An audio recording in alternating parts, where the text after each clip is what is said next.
Western Mass News Salute to Veterans. We're kicking off our new monthly segment paying special tribute to the men and women of the military. And what a better day to start than on Armed Forces Day. This month, I sat down with an Amherst man who played a crucial role in communications during World War II.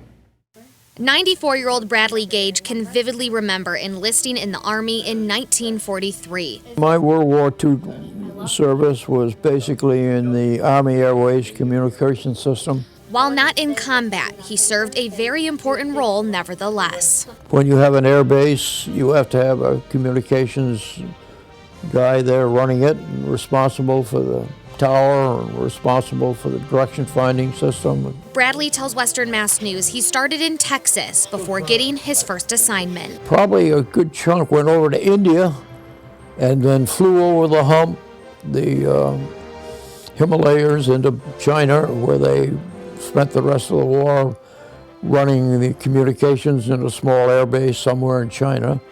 Some of us, a couple of us, were signed up in Alaska. That happened to be where I did. His first station was at Adak Army Airfield.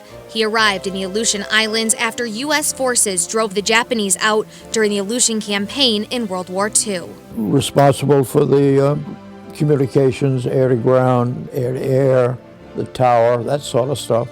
Bradlee remembers Adak's hazardous geography and maritime climate made it one of the most challenging locations for an air base. All over the Aleutians, most of the time there was heavy wet fog or squalls coming out of the mountains, so it wasn't the easiest place to keep things running smoothly. But it got done. The communications work back then, far less technical than today. At that time it was basically nothing but radios with tubes, and of course the tubes no longer around. Bradlee was honorably discharged in late 1946, but stayed in the reserve, assisting with local military operations. I know one of the times I was assigned to spend the 2 weeks just reviewing all the communication setups at Westover, the tower, and this sort of stuff, and just report back to him where he thought changes could be made. I'm glad to look back and see that at least I put 3 years in the service and did what I was asked to do, and it was certainly part of my experience growing up.